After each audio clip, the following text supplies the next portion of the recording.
વિદ્યાર્થી મિત્રો, ગયા લેક્ચરની અંદર આપણે એક સંકરણ સમજાવ્યું હતું, એસપી સંકરણ.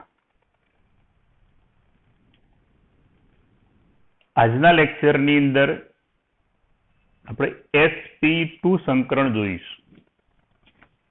થોડી ઘણી માહિતી આપણે ગયા લેક્ચરમાં આપેલી હતી. sp2 સંકરણમાં એક s કક્ષક અને બે p કક્ષક py અને pz એમ કુલ ત્રણ કક્ષકો વચ્ચે સંમિશ્રણ થઈ ત્રણ sp2 આ ત્રણ sp2 સંકૃત કક્ષકો ઉત્પન્ન કરશે. આ સંકૃત કક્ષકો જે રહી એ અવકાશમાં સમતલીય ત્રિકોણ આકારમાં ગોઠવાશે. શબ્દ છે દક વિન્યાસ. દક વિન્યાસ એટલે અવકાશમાં એમની ગોઠવણી. ત્યારે તે સમતલીય ત્રિકોણ આકારમાં દક વિન્યાસ ગોઠવાશે એટલે અવકાશમાં આ રીતે એમની ગોઠવણી થશે કે જેની અંદર આ બંધકોણનું મૂલ્ય કેટલું થાય? 120 ડિગ્રી જેટલું થશે. તો આ રીતે sp2 સંકરણ થાય. sp2 એમાં s ની લાક્ષણિકતા કેટલી હતી? તો ગયા લેક્ચરમાં સમજાયું 33.33% અને p કક્ષકની લાક્ષણિકતા 66.66% જેટલી જોવા મળે. તો જે અણુમાં sp2 સંકરણ થતું હોય એનો આકાર કેવો હશે? સમતલીય ત્રિકોણાકાર ગોઠવાશે. આ બંધકોણનું મૂલ્ય કેટલું થાય? 120 ડિગ્રી જેટલું બંધકોણનું મૂલ્ય થશે. હવે આપણે ઉદાહરણ જોઈએ. BCl3. તો BCl3 માં મધ્યસ્થ પરમાણુ બોરોન જેનો પરમાણુ ક્રમાંક કેટલો થાય? 5. તો ઇલેક્ટ્રોન રચના શું લખાય? Helium complete 2s2 2p1. એટલે એમ લખું કે હિલિયમ કમ્પ્લીટ 2s અને 2p ના કેટલા પ્રકાર થયા? 3. તો 2s માં 2 ઇલેક્ટ્રોન, 2p માં 1 ઇલેક્ટ્રોન હશે. મિત્રો, મેં તમને ગયા લેક્ચરમાં કહ્યું હતું કે મધ્યસ્થ પરમાણુ જેટલા બંધ બનાવે તેટલા એમાં અયુગ્મિત ઇલેક્ટ્રોન હોવા જોઈએ. એટલે કક્ષકો અર્ધપૂર્ણ હોવી જોઈએ. પણ બોરોનની ધરાવસ્થાની ઇલેક્ટ્રોન રચનામાં 2s કક્ષકમાં યુગ્મિત ઇલેક્ટ્રોન છે ને 2p માં એક જ અયુગ્મિત ઇલેક્ટ્રોન છે. BCl3 માં બોરોન 3 Cl સાથે બંધ બનાવે છે. તો 3 કક્ષકો અર્ધપૂર્ણ હોવી જોઈએ, અર્થાત 3 અયુગ્મિત ઇલેક્ટ્રોન હોવા જોઈએ. તો 3 અયુગ્મિત ઇલેક્ટ્રોન થવા માટે 2s કક્ષકમાં જે 2 ઇલેક્ટ્રોન હતા એ બેમાંથી એક ઇલેક્ટ્રોન અહીંયા 2p કક્ષકની અંદર એ ઉત્તેજિત થશે. આ રીતે હિલિયમ કમ્પ્લીટ 2s 2p ના 3 પ્રકાર. તો 2s માં જે 2 ઇલેક્ટ્રોન હતા એમાંથી એક ઇલેક્ટ્રોન એ આ રીતે 2p કક્ષકની અંદર એ ઉત્તેજિત અવસ્થા પ્રાપ્ત કરશે. તો હવે બોરોનની ઉત્તેજિત અવસ્થામાં 1, 2 અને 3 કક્ષકો અર્ધપૂર્ણ હશે. એટલે 3 અયુગ્મિત ઇલેક્ટ્રોન હશે. ત્યાર પછી આ એક 2s અને આ બે 2p કક્ષકો વચ્ચે સંમિશ્રણ થઈ 3 sp2 સંકૃત કક્ષકો ઉત્પન્ન કરશે અને એ 3 સંકૃત કક્ષકો અવકાશમાં આ રીતે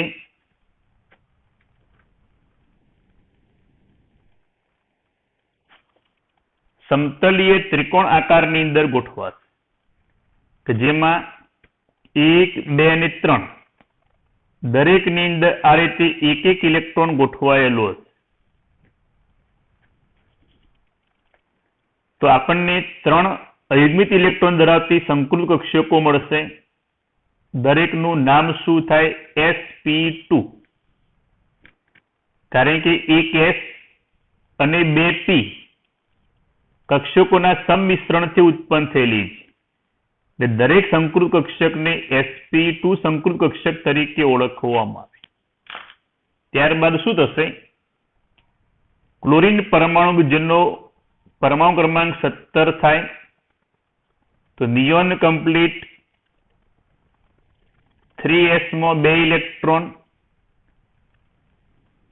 આ 3p માં 5 ઇલેક્ટ્રોન, તો 2 ને 2 4 ને 1 5. તો ક્લોરીનની આ અર્ધપૂર્ણ ભરાયેલી p કક્ષક એ આ સંકૃત કક્ષક સાથે સંમિશ્રણ કરશે. અહીંયા સંમિશ્રણ કરી ઇલેક્ટ્રોનની ભાગીદારી કરશે. અહીંયા સંમિશ્રણ કરી ઇલેક્ટ્રોનની ભાગીદારી કરે અને અહીંયા સંમિશ્રણ કરી આ રીતે ઇલેક્ટ્રોનની ભાગીદારી કરી 3Cl આ 3Cl સાથે આ રીતે 3 BCl બંધ બનાવશે. 1, 2 અને 3 કે જેની અંદર આ બંધકોણનું મૂલ્ય જે રહ્યું 120 ડિગ્રી જેટલું થશે. મિત્રો આ બોરોનનું કેન્દ્ર છે અને આ Cl નું કેન્દ્ર છે.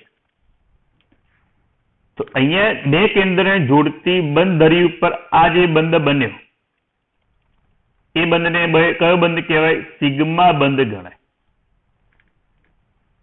આ કયો બંધ કહેવાય? એ પણ સિગ્મા બંધ થયો. આ કયો બંધ કહેવાય? તો એ પણ કયો બંધ કહેવાય? સિગ્મા બંધ કહેવાય. તો આ રીતે BCl3 માં 3 સિગ્મા બંધ બનશે જે સમતલીય ત્રિકોણાકારમાં ગોઠવાયેલા છે અને આ બંધકોણનું મૂલ્ય કેટલું થાય? 120 ડિગ્રી જેટલું થશે. તો આ રીતે આપણે સંકરણ સમજાવ્યું. BCl3 માં બોરોનની ધરાવસ્થામાં એક જ અયુગ્મિત ઇલેક્ટ્રોન હતો જે દર્શાવ્યો તે. BCl3 માં બોરોન 3 બંધ બનાવે છે. જેટલા બંધ બને તેટલી કક્ષકો અર્ધપૂર્ણ હોવી જોઈએ, અર્થાત અયુગ્મિત ઇલેક્ટ્રોન હોવા જોઈએ.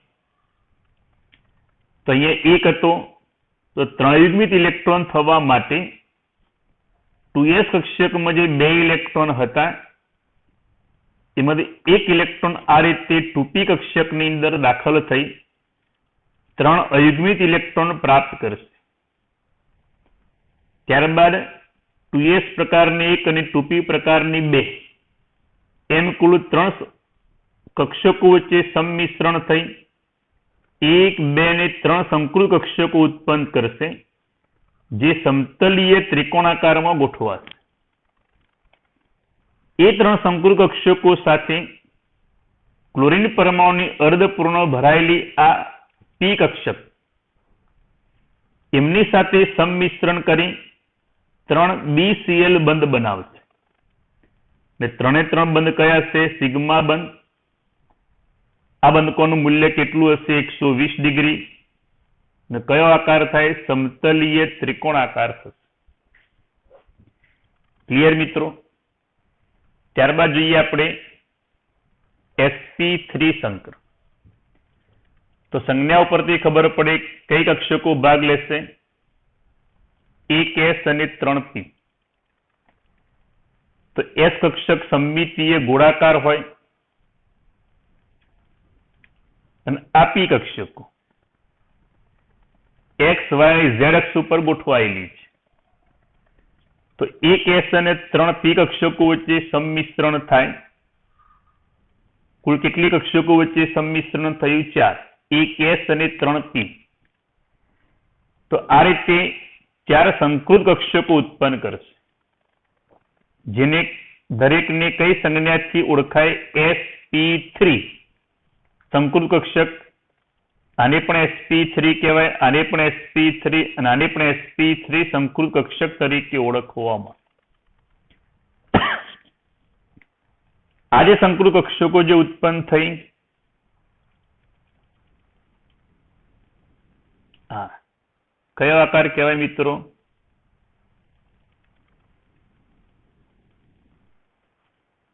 યાદ કરો, આપણે આગળ સમજાવી દીધું.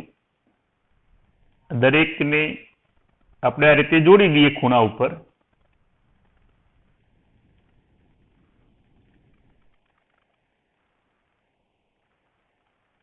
કયો આકાર થાય મિત્રો? અહીંયા રીતે સમચતુષ્ફલકી આકાર થાય, જેમાં આ બંધકોણનું મૂલ્ય 109.5 ડિગ્રી જેટલું થાય.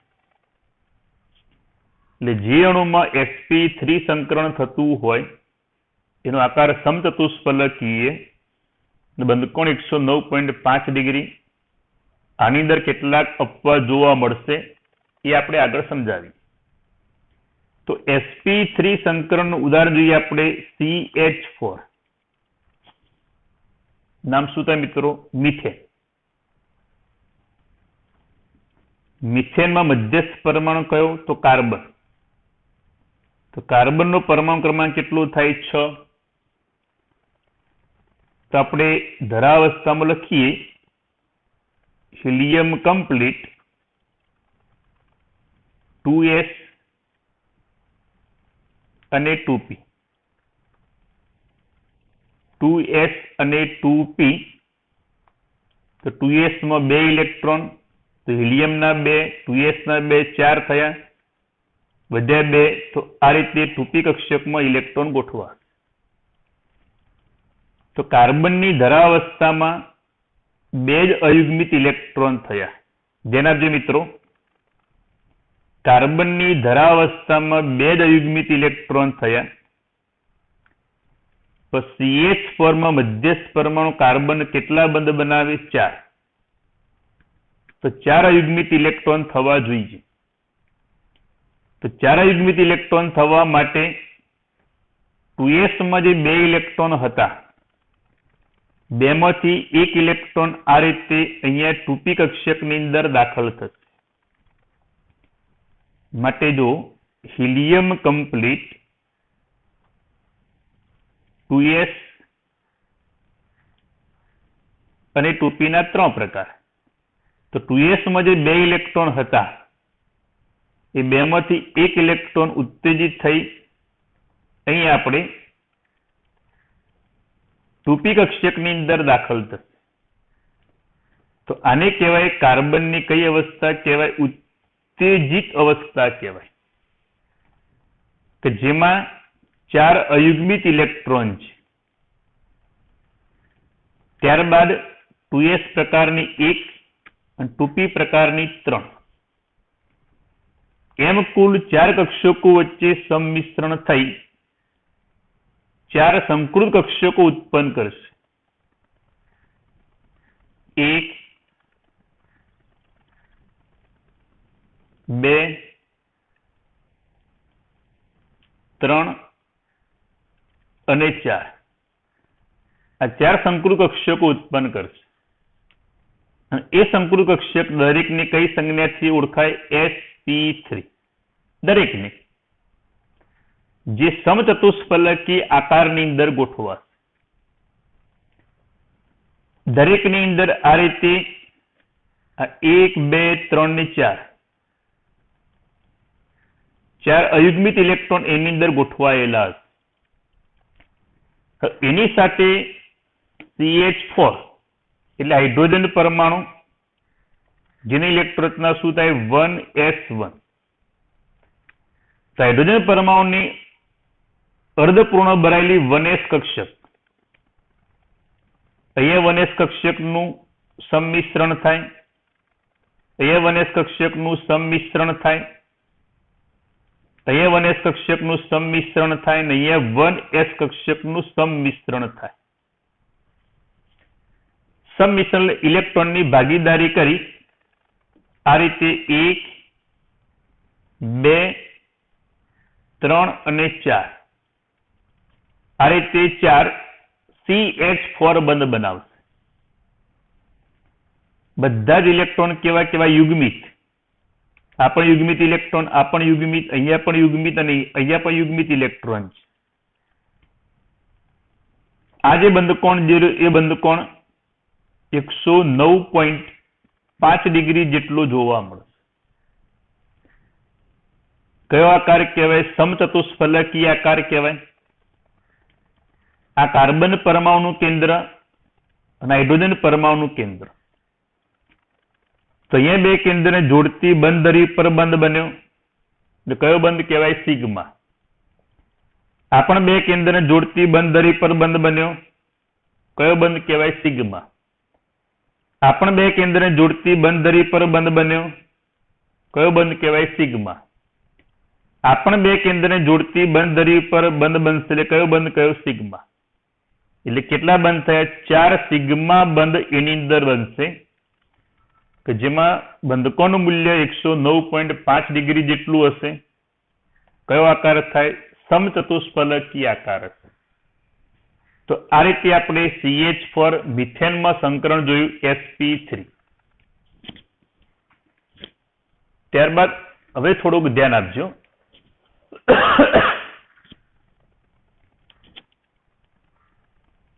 આપણે જોઈએ NH3 એમોનિયાની અંદર સંકરણ। એમોનિયાની અંદર પણ સંકરણ sp3 સંકરણ થશે। ખાસ ધ્યાન આપજો। અહીંયા મધ્યસ્થ પરમાણુ નાઇટ્રોજન, જેનો પરમાણુ ક્રમાંક કેટલો થાય? 7। તો ધરાવસ્થામાં હિલિયમ કમ્પ્લીટ, 2s ના 2 ઇલેક્ટ્રોન અને 2p ના 3 ઇલેક્ટ્રોન। આ 2s અને 2p અહીંયા NH3 માં મધ્યસ્થ પરમાણુ નાઇટ્રોજન 3 બંધ બનાવે, તો અહીંયા 3 કક્ષકો અર્ધપૂર્ણ મતલબ અયુગ્મિત ઇલેક્ટ્રોન ધરાવે છે। એટલે અહીંયા કોઈ ઉત્તેજિત અવસ્થા પ્રાપ્ત થશે નહીં।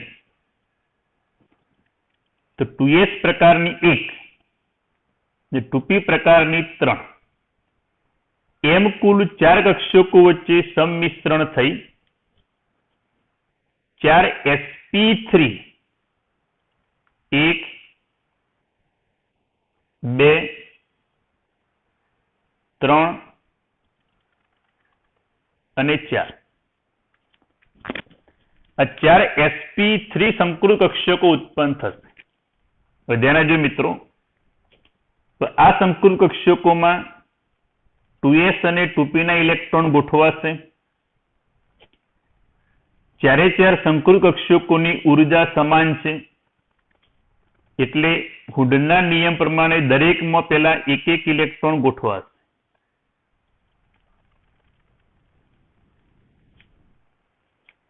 તો કેટલા ઇલેક્ટ્રોન હતા? 2, 3, 4 અને 5। આપણે દરેકમાં પહેલા એક એક ઇલેક્ટ્રોન ગોઠવી દીધો। હજી એક ઇલેક્ટ્રોન બાકી રહ્યો, એ ઇલેક્ટ્રોન અહીંયા પણ યુગ્મીકરણ કરી શકે, અહીંયા પણ કરી શકે, અહીંયા પણ કરી શકે અને અહીંયા પણ યુગ્મીકરણ કરી શકે। આપણે અહીંયા યુગ્મીકરણ દર્શાવીએ। તો આ રીતે મધ્યસ્થ પરમાણુ નાઇટ્રોજનમાં sp3 સંકરણ થવાને કારણે 3 સંકૃત કક્ષકો અયુગ્મિત ઇલેક્ટ્રોન ધરાવે છે અને એક આ sp3 સંકૃત કક્ષક દરેકને sp3 સંકૃત કક્ષક જ કહેવાય. એમાં આ 3 સંકૃત કક્ષકો અયુગ્મિત ઇલેક્ટ્રોન ધરાવે છે અને આ સંકૃત કક્ષક યુગ્મિત ઇલેક્ટ્રોન ધરાવે છે. હવે ખાસ ધ્યાન આપજો. એની સાથે હવે 3 હાઇડ્રોજન પરમાણુની ઇલેક્ટ્રોન રચના થાય 1s1. આ અર્ધપૂર્ણ ભરાયેલી 3 હાઇડ્રોજન પરમાણુની 1s કક્ષકોનું નાઇટ્રોજનની 3 સંકૃત કક્ષકો સાથે સંમિશ્રણ થશે. અહીંયા સંમિશ્રણ થયું. અહીંયા પણ હાઇડ્રોજન પરમાણુની 1s કક્ષકનું સંમિશ્રણ થઈ આ રીતે 1, 2 અને 3 NH બંધ બનાવશે. નાઇટ્રોજન પરમાણુ કેન્દ્ર, હાઇડ્રોજન પરમાણુ કેન્દ્ર, તો 2 કેન્દ્રને જોડતી બંધ ધરી ઉપર આ બંધ બન્યો. એટલે કયો બંધ કહેવાય? સિગ્મા બંધ. આ કયો બંધ થયો? એ પણ સિગ્મા બંધ. આ પણ કયો બંધ થયો? સિગ્મા બંધ. તો આપણે આગળ સમજાવ્યું sp3 સંકરણ થાય તો એની અંદર બંધકોણનું મૂલ્ય જે એ બંધકોણનું મૂલ્ય 109.5 ડિગ્રી થવું જોઈએ. પણ મિત્રો ખાસ ધ્યાન આપજો કે અહીંયા 3 યુગ્મિત ઇલેક્ટ્રોન ધરાવે છે. ના કેવું કહેવાય? અયુગ્મિત ઇલેક્ટ્રોન કહેવાય. મિથેનમાં શું હતું? તેની અંદર 4 અહીંયા જે બંધ બને બધા જ યુગ્મિત ઇલેક્ટ્રોન ધરાવતા હતા. કારણ કે અહીંયા પણ CH4 માં હાઇડ્રોજન પરમાણુની 1s કક્ષકનું સંમિશ્રણ થતું હતું CH4 માં.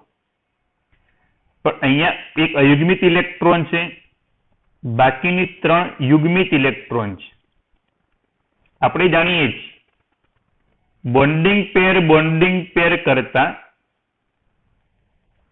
લોન પેર બોન્ડિંગ પેર વચ્ચે અપાકર્ષણ હંમેશા વધુ હોય.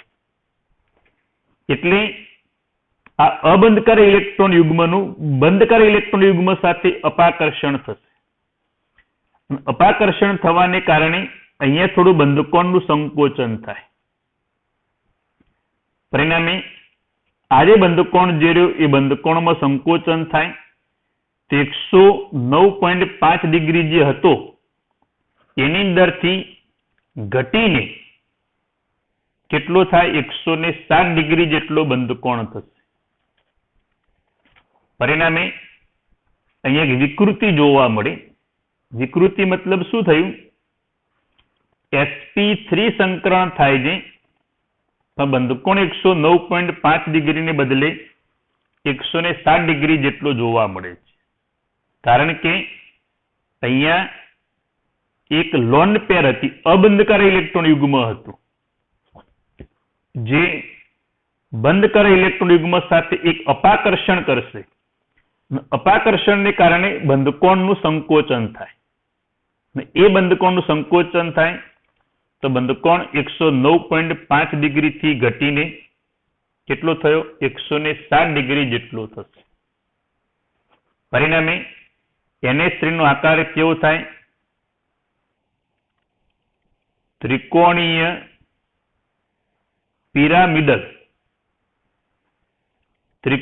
પિરામિડલ આકાર જોવા મળે. આ રીતે ત્રિકોણાકાર ટેબલ હોય તો ત્રિકોણીય પિરામિડલ એનો આકાર જોવા મળશે. તો આ રીતે NH3 માં આપણે સંકરણ સમજાવ્યું. એ જ પ્રમાણે H2O. તો H2O ની અંદર સંકરણ થાય sp3. મધ્યસ્થ પરમાણુ કયો? તો ઓક્સિજનનું પરમાણુ ક્રમાંક 8. તો હિલિયમ કમ્પ્લીટ 2s અને 2p. હિલિયમના 2, 2s માં 2 ગોઠવાયા 4 થયા.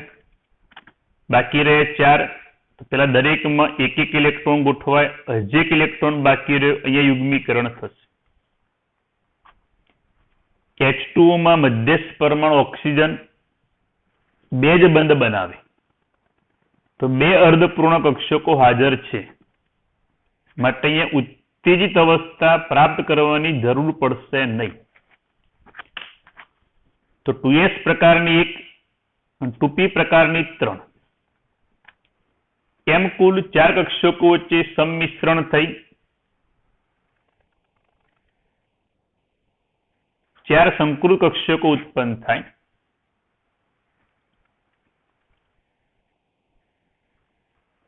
જે અવકાશમાં આ રીતે સમચતુષ્ફલકી આકારમાં ગોઠવાશે.